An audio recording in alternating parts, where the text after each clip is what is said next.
Shalom, salam sejahtera dimanapun kita berada.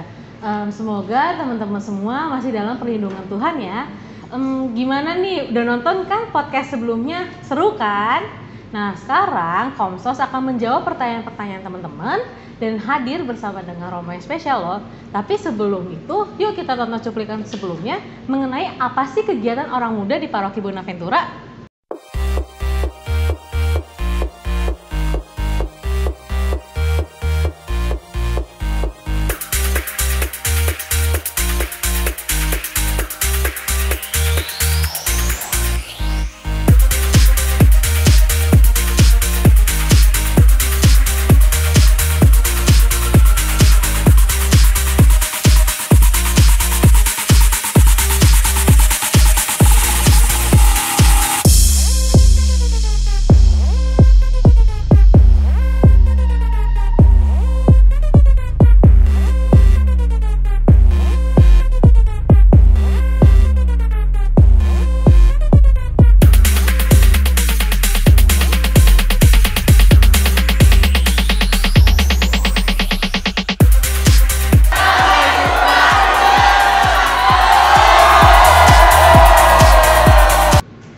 Nah, gimana? Udah tahu kan apa aja sih kegiatan anak muda di Paroki Bonaventura?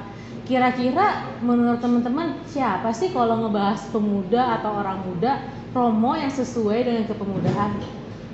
Kalau menurut aku dan tim aku tuh ada loh satu Romo yang memang pas banget nih untuk Romo kepemudaan. Kalau siapa lagi kalau bukan Romo Yakin. Halo Romo. Halo, apa kabar? Puji Tuhan, baik. Kalau Romo gimana kabarnya? Cukup panas ya, makanya sengaja minum dulu kopi dia. Iya sih, maaf ya memang panas, jadi ya sambil minum-minum lama. Tadi kan kita udah tonton nih video-video kegiatan anak muda di Paroki Bonaventura. Nah, sebenarnya kan kalau dari tim aku, dari tim podcast kan banyak bilang kalau ditanya kepemudaan nanti kalau ada apa-apa tanyanya Romo Yakin, apa-apa Romo Yakin kalau soal kepemudaan. Kalau boleh tahu apa sih hubungannya Romo sama kepemudaan, entah itu di paroki atau di keuskupan? Kalau ada apa-apa justru Romo tanya sekretaris saya. Sekretaris Romo itu Ana. Gimana? Ya, tapi kan di kepemudaan sendiri ada banyak. Kepemudaan sendiri itu kan bukan hanya sekedar OMK paroki, artinya seluruh anak muda dari usia 13 sampai 35 tahun yang belum menikah itu disebut sebagai orang muda Katolik. Artinya di dalamnya ada OMK, ada juga mungkin putra-putri altar, ada juga mungkin di dalamnya Legio Maria Junior, teman-teman ASA, ataupun semua kategori orang muda yang ada di paroki tersebut itu disebut sebagai orang muda. Ada apa saja, mereka banyak kegiatannya pasti. Berarti sebenarnya orang muda itu nggak tergantung di OMK doang ya, karena kan selama ini mindset orang muda OMK, ternyata luas banget ya Romo ya. Ya, misalkan contohnya kayak teman-teman yang di sini gitu kan, masih umur 13 sampai 35 tahun dan belum menikah, tim Komsos ini juga termasuk orang muda. Nggak mungkin disebut sebagai orang tua. Mau disebut orang tua? Nggak mau. Makanya orang muda Katolik. Itulah istilah dari OMK. Bukan hanya sekedar OMK wilayah, OMK paroki, tidak. Semua orang muda Katolik dari 13 sampai 35 tahun yang belum menikah, itulah orang muda. Tuh teman-teman, jadi OMK itu bukan cuma yang ada terdaftar di OMK, tapi yang dari umur 13 sampai 35 tahun. Nah, kalau boleh tahu nih Romo, boleh nggak sih aku minta Romo cerita gimana sih kok Romo pokoknya menjadi pendamping OMK? Itu tiba-tiba benar. Oh benar? Benar tiba-tiba. Sampai kaget, sampai lampunya nyala hidup gitu ya. Tahu nyala hidup? Enggak. Sama aja nyala terus, maksudnya nyala hidup. Oke. Ya, itu suatu hari tiba-tiba Romo Vikjen, Romo Samuel Pangestu berkata pada Romo, yakin nanti kamu dampingin orang muda ke KJ. Hah? Nah, tiba-tiba kaget. Setelah itu ketemu Bapak Uskup juga mengatakan, terima kasih Romo sudah menerima jabatan sebagai Ketua Kepemudaan di Keuskupan Agung Jakarta. Tiba-tiba semua. Tapi ternyata yang paling penting bukan kita siap dulu dan akhirnya kita bisa melakukan tugas tersebut. Yang paling penting kita percaya dengan iman, kita mau lebih dahulu. Dengan kita mau, maka pelan-pelan Tuhan sendiri yang akan menyempurnakan. Pada saat Romo menerima jabatan di kepemudaan, Romo malah bertemu dengan banyak orang-orang hebat di Keuskupan Agung Jakarta. Keuskupan kita tidak berkekurangan orang-orang hebat, baik dari orang mudanya maupun orang-orang yang memperhatikan orang muda seperti itu. Jadi jangan pernah takut, yang penting kita mau, maka Tuhanlah yang akan menyempurnakan. Wah, kata Alia bagus banget sih. Tapi nih Mo, kan minum lagi. Kok pikir dia? Romo kan bilang tiba-tiba, tapi kalau boleh tahu mulai kapan sih Romo sebenarnya jadi ketua kepemudaan? Romo diminta itu per Juli 2019 untuk kepemudaan di Keuskupan. Oh, berarti udah cukup, ya udah lumayan lah. Berarti sekarang apakah Romo masih lanjut ke periode berikutnya atau gimana Romo? Itu diserahkan kepada Bapak Uskup tentunya. Romo nggak punya hak mengatakan hal itu. Oke. Berarti menurut Romo nih, kan setelah Romo menjadi ketua dari tahun 2019, mungkin sampai sekarang kan masih menjadi ketua nih. Menurut Romo, apakah Romo bisa lancar berkomunikasi dengan anak muda? Maksudnya apakah ada kendala, apakah ada berbeda pendapat sehingga ada perselisihan atau gimana? Ya, yang namanya komunikasi itu kan pasti melibatkan lebih dari satu orang. Kalau satu orang saja bukan komunikasi. Tandanya hanya berpikir dalam hati, dalam otak saja. Tetapi yang namanya komunikasi pasti bagaimana akhirnya kita mencoba mengenal orang yang kita ajak berkomunikasi. Mungkin dalam komunikasi itu ada salah paham, perselisihan, tetapi kita bisa menjadikan ajang kesalahpahaman, perdebatan sebagai cara kita untuk semakin mengenal di dalam Kristus. Artinya yang kita usung itu bukanlah ego saya, pendapat saya, kepentingan saya pribadi, tetapi bagaimana melalui perbedaan pendapat ini kita semakin menemukan apa yang dikehendaki Allah. Bagaimana kita mengikuti teladan Kristus yang bukan mementingkan diri sendiri tetapi mengutamakan kehendak Allah. Justru melalui perdebatan itulah kita semakin menemukan rumusan yang jauh lebih tajam terkait dengan bagaimana orang muda diajak untuk berjalan bersama. Ya, izin minum bentar ya Romo? Ya, silakan minum. Panas-panas enak tuh minum kopi Kirdia. Nih, Mo, udah ngomongin soal komunikasi kan. Nah, biasanya kan kalau dalam sebuah organisasi atau seksi itu kan pasti tiap ketua, wakil, sekretaris itu kan ada peran dan tugasnya. Romo tuh sebagai ketua di kepemudaan, apa sih sebenarnya peran dan tugas Romo?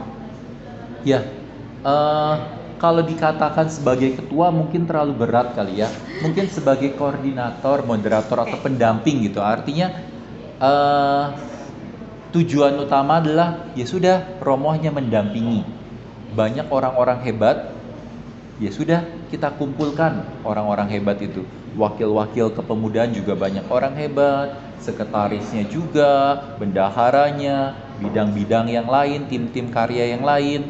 Nah, ini kita kumpulkan bukan sebagai satu pribadi orang-orang hebat, tetapi sebagai kesatuan Komisi Kepemudaan di Keuskupan Agung Jakarta. Sehingga arahnya bukan yang penting diri saya sendiri, tetapi ya sudah kita membentuk satu sebagai teman seperjalanan. Seperti itu. Maka ya sudah sifatnya bagaimana kita merangkul semua orang-orang hebat itu. aku kan tadi udah denger nih Mo, ada wakil, sekretaris, bendahara dan bidang-bidang di dalam Komisi Kepemudaan. Kalau boleh tahu nih Mo, gimana ada nggak sih yang biasa Romo lakukan untuk agar para bidang ini bisa tetap terangkul oleh Romo?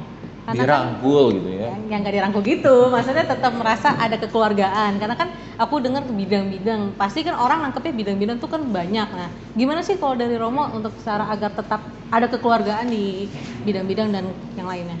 Ya akhirnya setiap pribadi pasti memiliki peran-peran khusus. Misalkan contohnya Romo. Romo itu di Komisi Kepemudaan sebagai sebagai orang yang paling tua dari sisi usia, dari sisi ya paling tua lah pasti usianya gitu.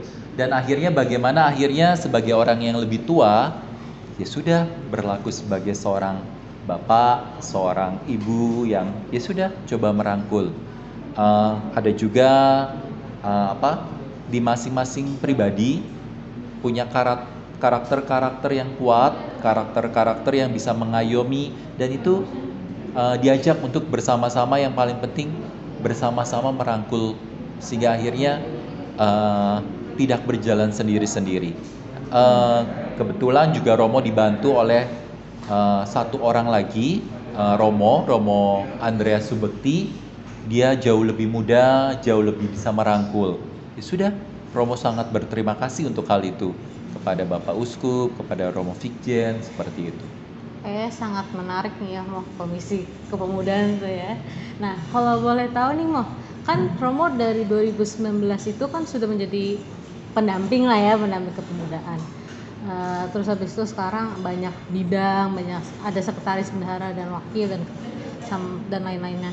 Ada nggak sih Mo kegiatan dari Komisi Kepemudaan yang membuat Romo tuh kayak gila ini gue banget, kayak terkesan gitu selama acara tersebut? Ya, acara yang paling mengesankan adalah bukan acara-acara besar, tetapi momen-momen kecil yang membuat orang-orang muda itu tersadarkan bahwa dirinya berarti, bahwa dirinya dikasihi, bahwa dirinya berharga dan memiliki potensi yang luar biasa. Ada pengalaman-pengalaman pada saat berbincang-bincang gitu ya. Mereka mengatakan, "Oh iya Romo, ternyata saya baru sadar ya, saya baru tahu ya banyak anugerah yang saya terima. Romo bertemu dengan orang-orang muda yang sangat potensial, memiliki startup, memiliki usaha-usaha yang tidak kecil. Bagi Romo itu sesuatu yang membuka paradigma, membuka mata Romo. Yang katanya kan dulu seakan-akan anak muda itu hanya bisanya minta uang, terus kalau di gereja tukang ngangkat-ngangkat kursi, ngangkat-ngangkat meja, jaga tukang parkir, ataupun disuruh jadi MC atau apa, nggak pernah dilibatkan. Tetapi ternyata banyak orang muda itu yang punya kreativitas yang jauh luar biasa, memiliki inovasi yang jauh lebih tajam dibandingkan orang-orang tua. Dan pada saat perjumpaan itulah banyak perubahan paradigma yang Romo rasakan. Seperti itu. Tapi nih mau kan karena pandemi, kan tadi kan Romo bilang kebanyakan anak muda tuh dianggapnya jadi tukang parkir, ngamen dan segala macam. Karena pandemi kan kadang anak muda tuh jadi susah nih kayak mencari dana atau ngapain kegiatan di gereja atau di keuskupan. Ada nggak sih perubahan dari entah kebijakan dari Romo atau kebijakan dari anak mudanya sehingga anak muda tuh nggak cuma ngamen tapi bisa bikin apa kek? Ada nggak sih Mo selama pandemi ini? Ya, pandemi di satu sisi bisa kita anggap sebagai sesuatu yang kurang baik, artinya musibah bagi kita semua. Tetapi setiap musibah pasti ada titik terang yang bisa menjadi peluang, yang menjadi kesempatan untuk orang muda semakin berkreasi.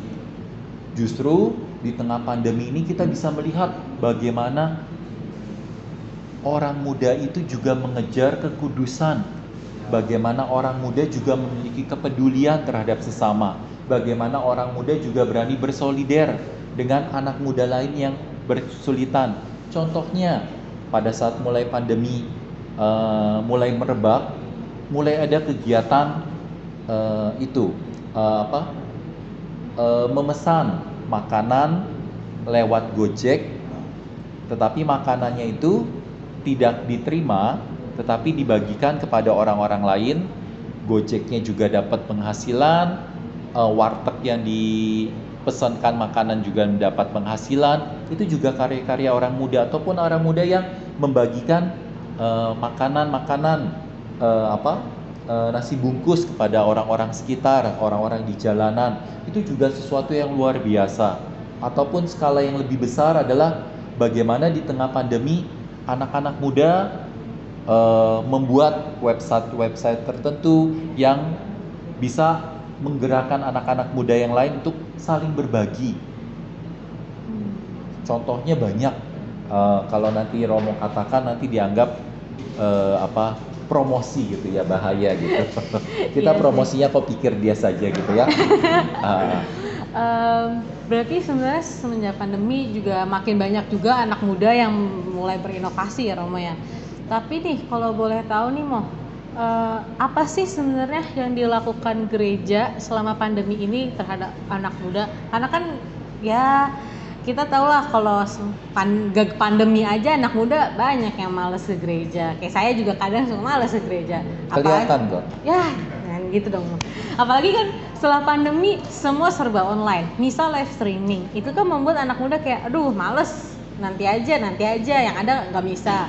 Ada nggak sih Mo yang kira-kira gereja lakukan kepada anak muda agar anak muda tuh nggak males misal live streaming lah minimal? Ya, pertama-tama yang terpenting bukanlah apa yang gereja lakukan untuk orang muda, tetapi kesadaran bahwa apa yang bisa saya lakukan untuk gereja.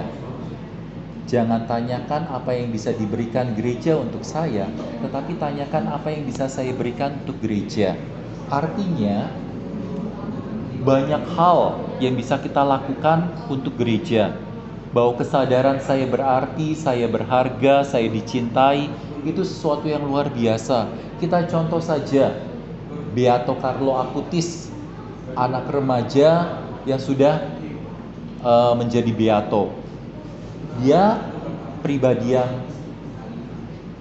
anak biasa gitu, senang main game, senang membuat website, tetapi ternyata melalui website yang dia kumpulkan terkait dengan mukjizat Ekaristi, ternyata pengaruhnya luar biasa. Nah, kita sebagai anak muda juga bisa memberikan nilai-nilai positif kepada sesama kita. Contohnya misalkan, kalau kita lihat YouTuber itu bisa dikatakan YouTuber terkenal itu anak muda dari 13 sampai 35 dan memberikan inspirasi yang luar biasa. Nanti kesempatan di tahun 2022 teman-teman juga bisa menjadi konten kreator sebagai YouTuber. Nanti akan ada perlombaan kampanye Aku Dikasih, Aku Mengasihi, di mana teman-teman diajak untuk membuat konten-konten kreatif yang bisa menjadi inspirasi bagi teman-teman sekitar. Yang paling penting akhirnya bagaimana sesuatu itu kita dokumentasikan. Misalkan kita melakukan kegiatan sosial dan kita dokumentasikan, tetapi tidak sampai di dokumentasi itu saja, kita merefleksikan apa yang kita lakukan. Misalnya contohnya ada dua konten yang sama persis. Satu dan konten kedua ini sama. Anak muda membagikan nasi bungkus kepada orang-orang di pinggir jalan. Mungkin konten pertama tidak ada refleksi, ya sudah, itu konten yang biasa. Tetapi kalau ada refleksinya, ada narasi di balik konten tersebut, itu menjadikan konten yang biasa itu menjadi luar biasa. Misalkan narasinya, refleksinya, ini merupakan pengalaman saya pertama dalam membagikan nasi bungkus kepada teman-teman atau orang-orang di jalanan. Pikiran saya, orang jalanan itu adalah orang yang kasar, orang yang tidak tahu berterima kasih, orang yang menyeramkan. Waktu saya membagikan nasi bungkus itu, saya deg-degan, saya takut. Tetapi pada saat saya berbagi, belajar berbagi, dan ternyata mereka yang saya bagikan itu memberikan ucapan terima kasih yang jauh lebih tulus, yang tidak pernah saya alami sebelumnya. Ucapan terima kasih yang sungguh-sungguh keluar dari hati. Dari situ paradigma saya, cara berpikir saya, cara pandang saya terhadap mereka yang ada saudari-saudara saya di jalanan berubah. Nah, tadi dari orang-orang ke teman, akhirnya ke saudari-saudara. Itu suatu loncatan iman yang luar biasa. Dan bagaimana melalui narasi singkat, refleksi singkat itu, konten yang seakan-akan biasa itu bisa menjadi sumber inspirasi dari banyak orang. Maka sengaja nanti di tim sinergi bidang prioritas kedua, pendampingan orang muda, kita menyiapkan kampanye Aku Dikasih, Aku Mengasihi. Nanti di sana teman-teman bisa mengekspresikan diri teman-teman terkait bagaimana imanku dalam menjawab kasih Allah terhadap penghormatan martabat manusia. Seperti itu. Tadi kan aku dengar nih Romo selalu bilang kampanye. Haus, minum dulu ya. Oke, minum dulu. Romo selalu bilang kan kampanye aku dikasihi, aku mengasihi. Nah, kalau boleh tahu kan kadang nih anak muda kayak pengen mengekspresikan dirinya ke gereja, tapi bingung kemana dan entah bingung atau kemana atau caranya bagaimana. Kalau boleh tahu untuk ikut kampanye aku dikasih atau aku mengasihi tuh gimana sih mau agar kayak yang aktif di gereja aja deh yang ikut, gue nggak usah. Kalau kayak gitu kan kadang susah kan mau biar bisa ikutan tuh gimana sih mau? Ya, pertama-tama kita perlu menyadari betapa besar berkat, karunia, rahmat yang kita terima dari Tuhan. Sehingga akhirnya saya merasa bahwa saya dikasihi, saya berarti, saya dicintai. Kesadaran bahwa saya dicintai Tuhan itulah yang pelan-pelan akan menggerakkan kita untuk mencari tahu, untuk aktif dalam kegiatan menggereja. Dan pasti kampanye Aku Dikasih, Aku Mengasihi itu sudah disosialisasikan ke paroki-paroki. Bisa tanya ke seksi kepemudaan di paroki, bisa tanya seksi pendidikan di paroki, bisa tanya seksi panggilan di paroki, bisa tanya kategorial OMK di paroki, ataupun anak muda yang ada di paroki. Mereka akan mendapatkan sosialisasi itu.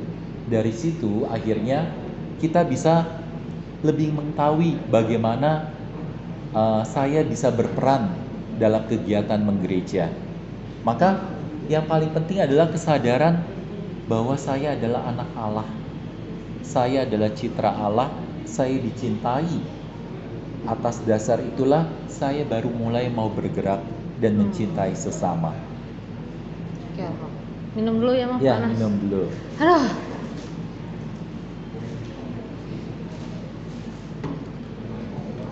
Nimo, kan setelah dengar soal kampanye Aku Dikasihi, Aku Mengasihi, terus habis itu Romo bilang dari dirinya sendiri kan, dari diri kita sendiri untuk soal agar bisa mau tergerak hatinya.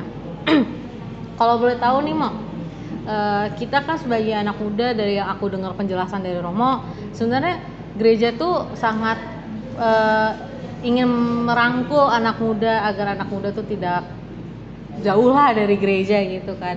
Nah, kalau boleh tahu ada nggak sih yang mungkin banyak anak muda kan kurang bersyukur kayak elah ngapain ke gereja atau gimana. Kalau boleh tahu ada nggak sih Mo yang masih bisa disyukuri oleh orang muda kalau ternyata tuh gereja tuh masih sayang loh sama anak muda? Adakah? Iya. Nggak usah jauh-jauh, nggak usah langsung ke gereja. Kesadaran bahwa dia masih bisa hidup, bahwa dia memiliki keluarga, bahwa masih ada orang tua yang mencintai, bahwa masih ada kakak adik yang memang memperhatikan, itu pun sesuatu yang patut disyukuri. Bagaimana dia masih bisa memiliki rumah, dia bisa makan setiap harinya. Kalau hal-hal basic saja, hal-hal mendasar saja kita tidak mensyukuri, bagaimana kita bisa menghargai hal-hal yang mendasar yang kita mau perjuangkan nantinya. Kayak misalkan sandang, saya memiliki pakaian yang cukup, pangan, bagaimana saya memiliki makanan yang cukup yang sudah diterimakan kepada saya, entah orang tua yang memasak ataupun melalui dengan online, ataupun dengan perumahan, papan, saya memiliki tempat berlindung. Itu saja sudah sesuatu yang patut kita syukuri.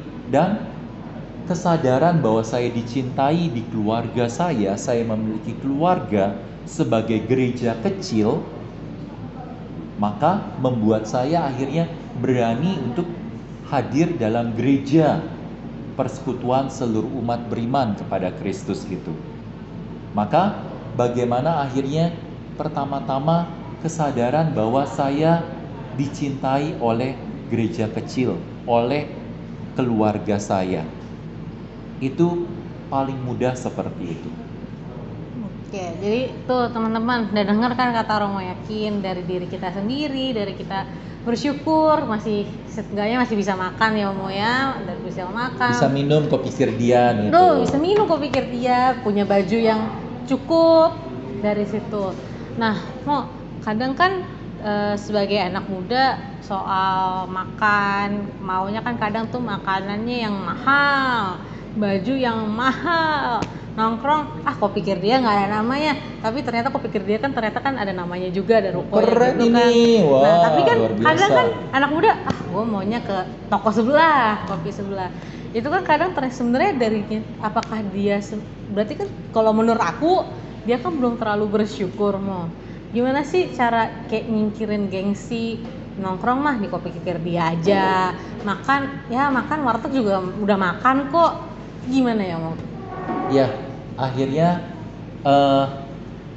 kalau kita nggak pernah bisa menghargai, mensyukuri hal-hal yang kita terima, bagaimana kita bisa memperjuangkan hal-hal yang sederhana, yang menjadi dasar kehidupan tiap orang. Akhirnya rasa tidak peduli itu akan muncul dalam dirinya, dan dengan begitu dia akan menjadi pribadi yang sama sekali tertutup terhadap rahmat Tuhan itu sendiri, dan tidak peduli dengan sesamanya. Kalau seperti itu akhirnya makin lama orang itu menjadi pribadi yang asosial. Yang penting diri saya, yang penting semua itu dianggap sebagai sarana, alat ataupun pemuas nafsu dia. Suatu saat akan ada saatnya dia akan merasakan kekosongan, kehampaan. Mereka akan bertanya, semua sudah kudapat, lalu apa lagi yang harus kulakukan? Sama seperti anak muda yang bertanya kepada Kristus, Guru, apa yang harus kulakukan untuk mendapatkan hidup yang kekal? Kenapa tiba-tiba anak muda nanyanya hidup yang kekal? Sementara dia masih muda, umurnya masih panjang.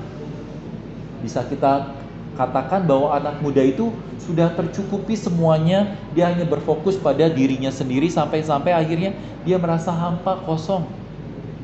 Hidupnya tidak lagi bermakna. Justru pada saat dia mau berbagi, dia mau memperhatikan orang lain, mau menjual segala-galanya dan mengikuti Kristus, disitulah makna kehidupan duniawi yang menjadi perpanjangan dari kehidupan surgawi itu dapat terlaksana. Contoh paling gampang, kalau kamu terus mintanya kerjanya nuntut terus-menerus, yang ada tuntutan kamu semua dipenuhi, lalu kamu mau apa? Nuntut lagi, terus nuntut, sampai mau kapan kamu nuntut? Terus akhirnya merasa semua hidup kayaknya biasa-biasa aja. Mau ngopi, tiba-tiba dikasih kopi yang luar biasa enak, tiba-tiba dapat kopi yang nggak enak, nggak enak, nggak bersyukur. Tetapi pada saat kita mau berbagi, kita menjadi pribadi yang sederhana, entah kita dapat makanan yang nggak enak ataupun makanan enak, itu sesuatu yang patut kita syukuri. Kalau misalkan kamu makannya makanan yang enak terus menerus, tiba-tiba dikasih makanan yang nggak enak, kamu nggak mau makan. Maunya yang enak terus, tapi mau sampai kapan kamu enak? Berbeda dengan orang yang biasa makanan yang semua makanan dimakan, entah yang enak, entah yang tidak enak. Mereka bisa mensyukuri dan menikmati hidup ini. Seperti itu. Berarti sebenarnya balik dari diri sendiri lagi kan, Mo.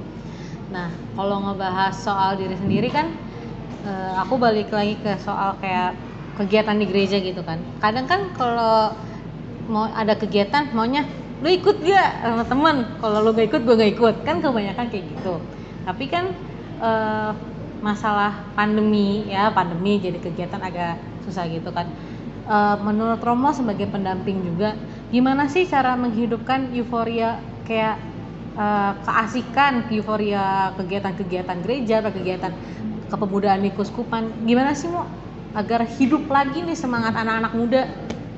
Ya, hal yang pertama adalah bagaimana kita juga memberikan kesempatan, peluang kepada orang muda untuk berekspresi, mengungkapkan kreativitasnya dalam wadah-wadah yang positif, kreativitas yang memang menyenangkan, yang asik, sehingga akhirnya anak muda itu bisa terbawa dengan teman-temannya yang positif. Masa kalau kita ngikut-ngikut teman-teman yang males, artinya kalau misalkan nggak ada lu nggak enak, saya nggak jadi pergi ke gereja deh.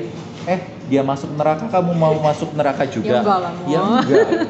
Nah, artinya bagaimana kalau misalnya teman kita males, teman kita nggak mau aktif, kita buat diri kita aktif, kita buat diri kita yang paling penting memiliki semangat, keberanian untuk memberikan hal positif di dunia ini, sehingga akhirnya kalau dia ngajak kita ke neraka, kalau perlu kita tarik dia untuk masuk ke surga. Itu hal yang paling penting. Jangan sampai kita terbawa hal negatif, kalau perlu kita menarik mereka kepada hal yang positif. Maka jangan hanya berdasarkan nggak ada dia, nggak enak, teman saya nggak ikut, saya nggak ikut juga. Kalau perlu saya ikut, maka saya narik teman saya. Itu hal yang paling penting. Itu yang namanya semangat atau jiwa muda. Jangan tergantung pada orang yang negatif, jangan tergantung pada orang yang mau masuk jurang, tetapi kita menarik orang-orang tersebut agar menjadi positif. Itu yang namanya murid-murid Kristus. Ya, tapi ya saya sebagai anak muda kan kadang juga rasa, aduh malas banget nih ikut kegiatan, gak ada temennya, gak ada yang dikenal. Ya meskipun memang sih harus dari diri sendiri biar bisa berani agar ikut kegiatan. Masalah kegiatan nih Mo, ada gak sih kegiatan dari Komisi Kepemudaan? Mungkin kan sekarang udah mulai mau memasuki akhir 2021. Ada gak sih kegiatan mungkin di akhir 2021 atau di 2022 kegiatan yang diberikan untuk anak muda yang mungkin bakalan kayak anak muda kayak gue mau ikutan saking kayak seru banget ini Mo. Ada nggak ya? Ya, ada kegiatan-kegiatan itu, misalkan di Komisi Kepemudaan itu ada istilah karaoke. Karaoke. Istilahnya itu ya bersama dengan Bapak Kardinal. Bapak Kardinal mengajak orang muda untuk berkumpul. Itu bagaimana akhirnya singkatannya karaoke. Romo juga lupa itu singkatannya. Pokoknya nanti Bapak Kardinal juga ikut berkaraoke gitu ya. Tetapi yang paling penting bukanlah kegiatan-kegiatan yang menarik itu, tetapi kesadaran bahwa saya merupakan bagian dari gereja dan saya mau aktif terlibat. Itulah yang paling penting. Kalau kita lihat dalam pengalaman hidup kita, siapa sih yang awalnya kita kenal? Kita datang ke dunia nggak kenal siapa-siapa kok. Pertama kita lahir, kita baru mengenal, itu ibu saya, itu bapak saya, itu saudari-saudara saya. Pada saat kita masuk sekolah, kita nggak kenal siapa-siapa kok. Baru kenalan, itu ternyata teman saya, sekelas, sebangku, itu guru saya. Artinya Kalau saya nggak kenal orang maka saya nggak mau gerak, kita nggak pernah bisa menjadi pribadi yang hidup. Kalau saya pas lahir, saya nggak mau kenal siapa ibu saya nggak kenal bapak saya, nggak bakal hidup manusia itu. Justru pada saat saya berani keluar dari zona nyaman, pada saat saya berani mengenal sesama, saya nggak kenal makanya saya kenalan. Jadi akhirnya wawasan kita, pertemanan kita menjadi jauh lebih luas. Masa iya kita mau menjadi katak dalam tempurung? Dunianya di situ saja terus. Justru kita diajak untuk berani memperluas hubungan kita, relasi kita dengan banyak orang.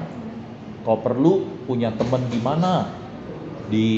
Kayak misalkan 2023 nanti kita akan ada Hari Orang Muda Sedunia di Lisbon. Kalau bisa semua anak-anak ikut. Jadi kita bisa berjumpa dengan teman-teman kita, entah di belahan dunia Afrika, entah di belahan dunia Amerika, atau Eropa, ataupun Australia, dengan Asia juga.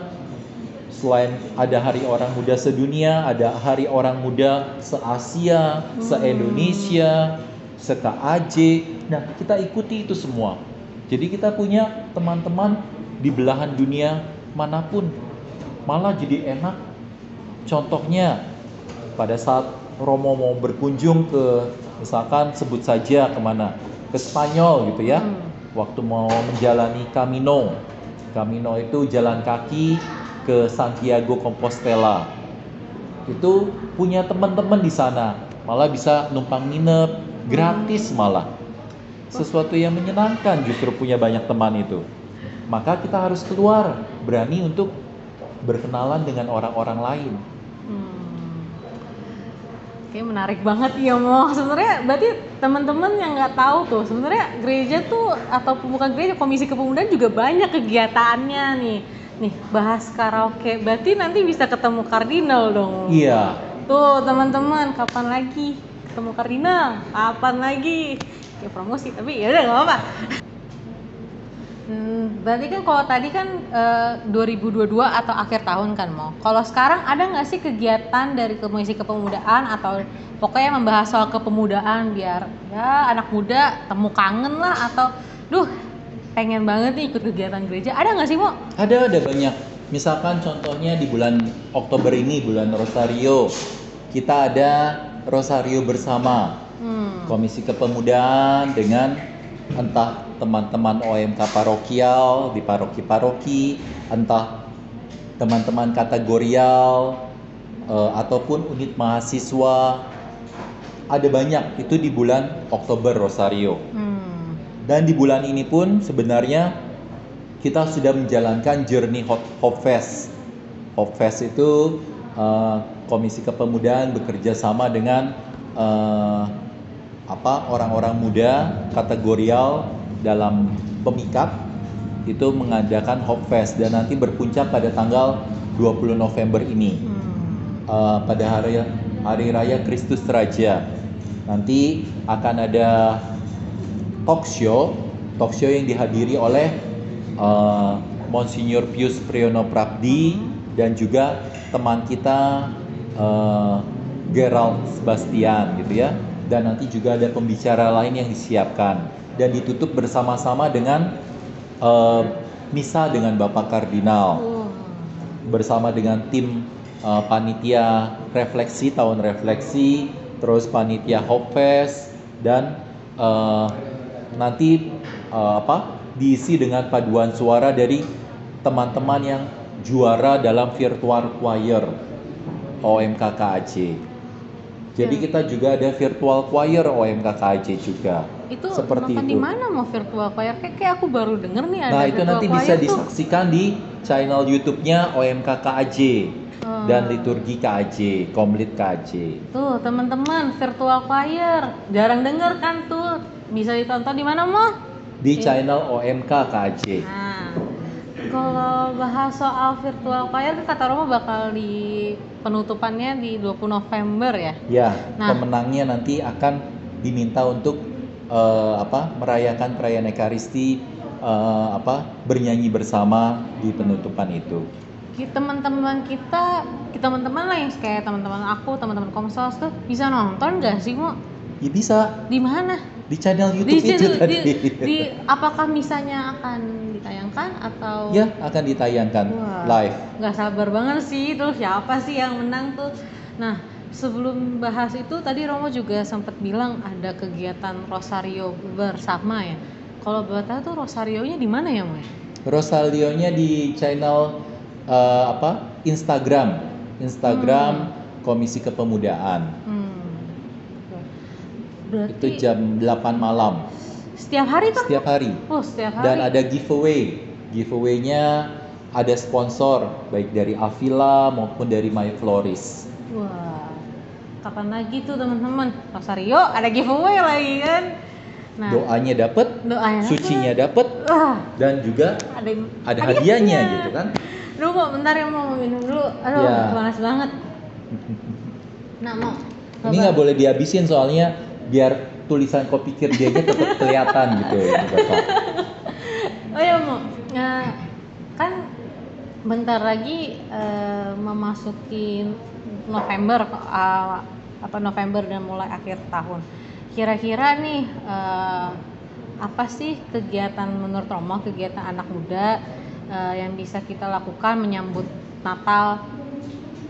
Kan pasti kan euforia Natal tuh kan anak muda tuh update nih lagi gading. Nah, kira-kira apa yang bisa dilakukan oleh anak muda ya karena sebentar lagi Natal ya, kira-kira untuk menyambut Natal agar euforia bisa ke gereja lagi gitu?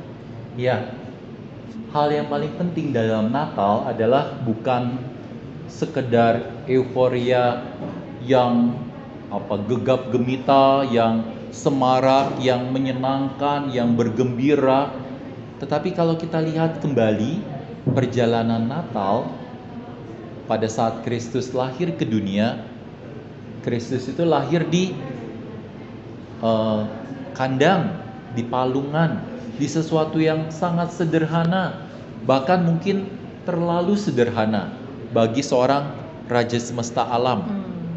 Kan persiapan Natal itu kita mulai lakukan setelah Hari Raya Kristus Raja. Setelah seminggu kemudian kita memasuki masa Advent, masa penantian. Nah, Kristus Raja Semesta Alam ini ternyata hadir dalam dalam diri seorang bayi Yesus yang dilahirkan di palungan tempat makan hewan. Maka kalau kita anak muda mau semakin menghayati Natal, akhirnya kita belajar bagaimana bukan hanya mengejar yang mewah-mewah, yang menyenangkan, tetapi coba memaknai hal-hal yang sederhana dalam konteks kasih Allah yang menyelamatkan. Artinya Yesus yang adalah Raja saja mau mensyukuri rahmat kelahirannya, rahmat perutusannya dalam sebuah kandang. Masa kita yang hanya manusia biasa maunya yang seneng-seneng terus? Justru melalui kesederhanaan yang kita coba refleksikan, itu banyak kegembiraan dalam arti kata sukacita batin yang kita temukan, yang justru akan jauh lebih berlimpah kita rasakan di akhir tahun nanti.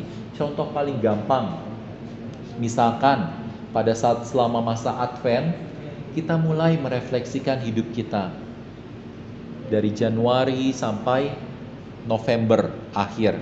Apa saja yang sudah saya terima, bagaimana naik turun kehidupan saya, bagaimana keadaan saya sekarang. Mungkin saya pernah terkena virus corona, mungkin saya pernah diberhentikan dari pekerjaan, mungkin saya pernah mendapatkan pendapatan yang tidak sesuai dengan harapan, mungkin relasi saya, hubungan saya dengan pacar menjadi tidak baik gitu ya.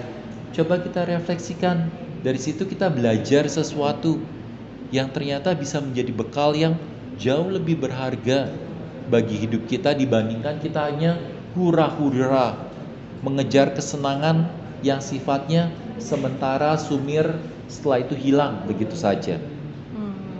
Tapi kalau kita belajar untuk mensyukuri rahmat Tuhan selama masa Advent ini, kita akhirnya bisa merasakan kelahiran diri kita yang baru, Kristus yang lahir dalam diri kita pada saat Natal kelak. Sehingga Natal bukan hanya sekedar ritual, bukan hanya sekedar upacara yang kita lakukan setiap tahun, tetapi Natal sungguh-sungguh membawa perubahan. Natal itu kan berasal dari kata natus, lahir, kelahiran baru. Saya pun boleh melahirkan Kristus yang baru, Kristus yang merubah saya menjadi pribadi yang jauh lebih baik, jauh lebih bersyukur, jauh lebih mau peduli dengan sesama. Seperti itu. Dengar jawaban Romo, tapi nggak tahu nih Romo, dari tadi nih aku tuh kayak ulang terus nih kampanye Aku Dikasih, Aku Mengasihi. Kayak buat aku tuh itu sangat nyentuh sih soal Aku Dikasih, Aku Mengasihi. Nah kalau boleh tahu nih Mo, selain soal Aku Dikasih, Aku Mengasihi, ada nggak sih kegiatan lain, kegiatan yang akan dilakukan? Tadi kayak ada soal tes BP yang sempat Romo sebelumnya bahas, ada nggak sih Mo? Ya, dalam tim sinergi bidang prioritas 2, yaitu pendampingan orang muda, ada 2 program karya prioritas yang kita usung, yaitu kampanye Aku Dikasih, Aku Mengasihi, dan Kampus Wide atau Sekolah Iman. Kampus Wide. Sekolah Iman, gitu ya. Kalau yang tadi kampanye Aku Dikasih, Aku Mengasihi itu kan bagaimana kita mengungkapkan ekspresi diri kita, bagaimana orang muda diajak untuk berekspresi, menuangkan segala ide-idenya, terus coba belajar menciptakan sesuatu konten yang bermakna, lalu juga bagaimana akhirnya konten itu dilengkapi dengan refleksi yang bisa menginspirasi sesama. Jadi itu ada sisi kognitif, afektif, dan konatif. Kognitif itu pengetahuan, bagaimana pengetahuan kita merancang sesuatu dengan baik. Sisi afektif, saya tergerak untuk melakukan hal itu. Dan konatif, akhirnya afektif itu saya merasakan sesuatu yang dirasakan sesama. Dan konatif, saya tergerak untuk melakukan hal tersebut. Nah, itu dari sisi kampanye Aku Dikasih, Aku Mengasihi, gitu ya. Lalu itu kan sisi eksternal. Sisi eksternal juga harus dilengkapi dengan sisi internal. Itulah bagaimana Sekolah Iman Kampus Wide itu dijadikan sarana untuk memberikan masukan iman kepada teman-teman kita di tingkat paroki. Jadi di Sekolah Iman atau Kampus Wide itu teman-teman akan tiap paroki diminta untuk mengutus 12 perwakilan, 10 perwakilan dari anak muda OMK-nya, dan 2 perwakilan sebagai pendamping OMK-nya. Pendamping OMK diharapkan usianya 26 sampai 35, sedangkan yang OMK-nya itu dari 13 sampai 25 tahun. Tapi nanti disesuaikan dengan kemampuan kira-kira paroki melihat cocoknya seperti apa. Seperti itu nanti teman-teman yang 12 ini akan dibekali bukan hanya sekedar sisi pengetahuan lagi, tetapi juga dibekali habitus-habitus atau kebiasaan olah rohani yang baik. Dan mereka akan melakukan self assessment atau penilaian diri sendiri. Ada nanti formnya, dan selain itu juga pastor parokinya pun dilibatkan. Artinya pastor parokinya itu yang mengirimkan 12 orang itu juga perlu mengenal dan juga memantau perkembangan iman, perkembangan pengetahuan, perkembangan kepribadian dari teman-teman tersebut. Karena 12 orang yang dikirim nanti akan dikembalikan sepenuhnya kepada paroki sebagai penggerak-penggerak paroki di tahun 2023 nanti. Artinya kita sengaja mengadakan hal ini agar paroki-paroki nanti tahun 2023, 2024 semakin berdaya, seperti itu. Dan sengaja kampus Fide atau sekolah iman ini diadakan sepanjang tahun. Jadi setiap 2 minggu sekali mereka diajak bertemu. Belum pernah dilakukan di kuskupan kita. Adanya pembekalan yang dilakukan mungkin selama 3 hari atau 5 hari atau 7 hari. Pada saat selesai pembekalan mereka luar biasa hebat. Tapi setelah itu pelan-pelan gak ada follow up-nya, mereka mundur. Atau pertemuan yang dilakukan setiap 3 bulan sekali. Naik turun jauh, naik turun jauh. Akhirnya kita mencoba belajar dari pembinaan iman yang simple, yang sederhana dari sekolah minggu anak-anak. Sekolah minggu anak-anak itu kan setiap minggu. Ternyata itu bisa merubah paradigma cara berpikir dan memperkembangkan iman. Maka kita sengaja mengadakan sekolah iman itu 2 minggu sekali.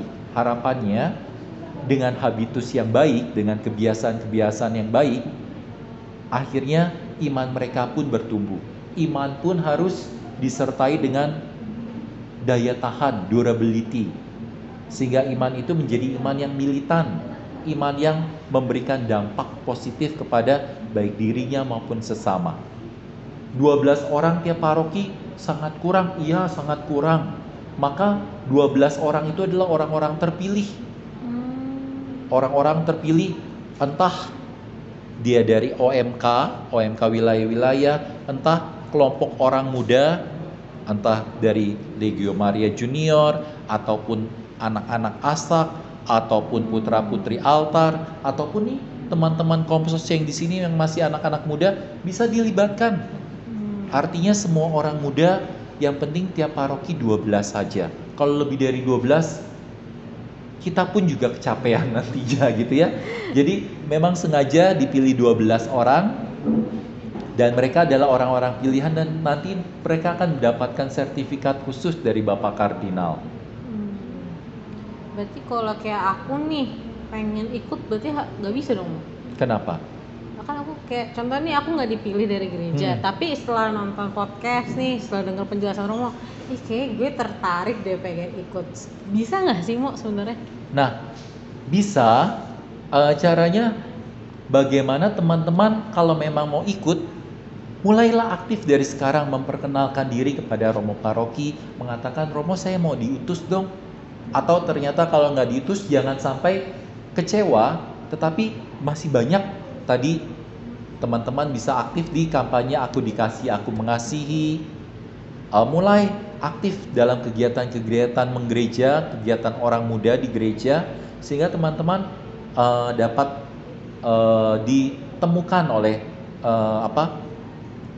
Romo dan nanti bisa diutus kalau nggak di tahun 2022 mungkin 2023 atau 2024. Maka kita akan mengevaluasi kegiatan sekolah iman atau kampus Fide ini di tahun 2022 nanti. Kalau memang ini sesuatu yang baik dan memang hasilnya luar biasa, kita akan teruskan dan kita kembangkan menjadi kegiatan yang jauh lebih baik seperti itu. Berarti teman-teman jangan kecewa kalau nggak dipilih, bisa mulai aktifin diri ya Mo ya, dari diri sendiri. Kayaknya udah agak lama nih Mo kita kan ngobrol. Kira-kira Romo ada pesan gak nih buat anak muda agar ya bisa lebih bersyukur atau lebih bisa kembali lagi tertarik ke gereja? Ya, teman-teman kaum muda terkasih, yang paling penting akhirnya bagaimana kita belajar menyadari hakikat panggilan diri kita. Kita bukanlah sekedar orang followers, tetapi kita adalah dipanggil menjadi anak-anak Allah. Anak-anak Allah itu artinya kita seorang influencer. Artinya kita bisa memberikan inspirasi, bisa memberikan pengaruh positif kepada orang-orang sekitar kita. Maka yang paling penting akhirnya bagaimana kita menyadari hakikat panggilan kita.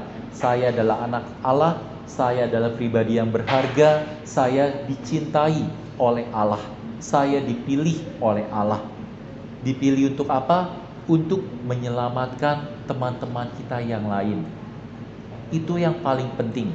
Sehingga akhirnya kesadaran bahwa aku dikasihi membuat aku berani mengasihi sesama.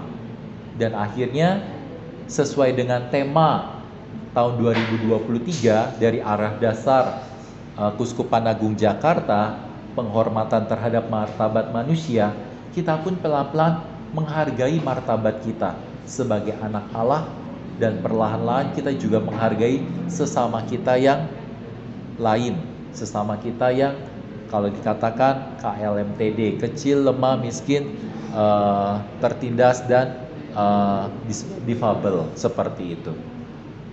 Wah, makasih banget Romo ya udah hadir di sini tuh. Teman-teman ingat, kita banyak kegiatan kok kepemudaan. Jangan lupa mulai aktifin diri. Kalau mau join Komsos juga bisa kok. Kalau mau join Komsos DM aja Instagramnya, atau kalau mau datang langsung aja ke belakang setiap misa pagi atau misa sore. Nah, selain itu jangan lupa ada Rosario seperti yang tadi Romo bilang, Rosario di komkep_KAJ di Instagramnya. Bisa, kalau kangen banget nih, pengen banget Rosario bersama, ya jangan lupa ikuti setiap jam berapa Mo? Jam 8 malam. Tuh, setiap jam 8 malam. Gak, ya apakah bakal ketemu Romo tuh nanti sama Rosarionya? Ada saya, ada Romo Bekti, ada juga bintang-bintang tamu Romo-Romo lain. Nah tuh banyak kan, gak akan ketemu Romo yang kedua, nggak banyak kok. Nah jadi jangan ngerasa takut untuk ke gereja, jangan ngerasa takut untuk mengekspresikan diri di gereja. Kalau ada apa-apa jangan lupa, kalau pengen ikut Komsos atau pengen apapun itu, DM aja Instagram @komsosbonaventura atau @santobonaventura. Oke? Terima kasih Romo udah menjadi narasumber. Sama-sama Ana. Dan jangan lupa kalau mau nongkrong di Kopi Kerdia ya. Kopi Kerdia. Jangan lupa komen, like, dan subscribe Komsos Bonaventura. Jangan lupa follow Instagram Komsos Bonaventura atau Instagram Santo Bonaventura @santobonaventura. Nah, kalau ada pertanyaan bisa aja langsung komen pada podcast kali ini, atau bisa DM, atau nanti bisa, ya pokoknya bisa lah lewat sosial media Gereja Santo Bonaventura. Jangan sampai lupa untuk download aplikasi Santo Bonaventura ya. Di situ juga ada loh bacaan-bacaan harian, renungan dari Romo Yakin dan juga Romo Sony. Sampai jumpa lagi. Dadah.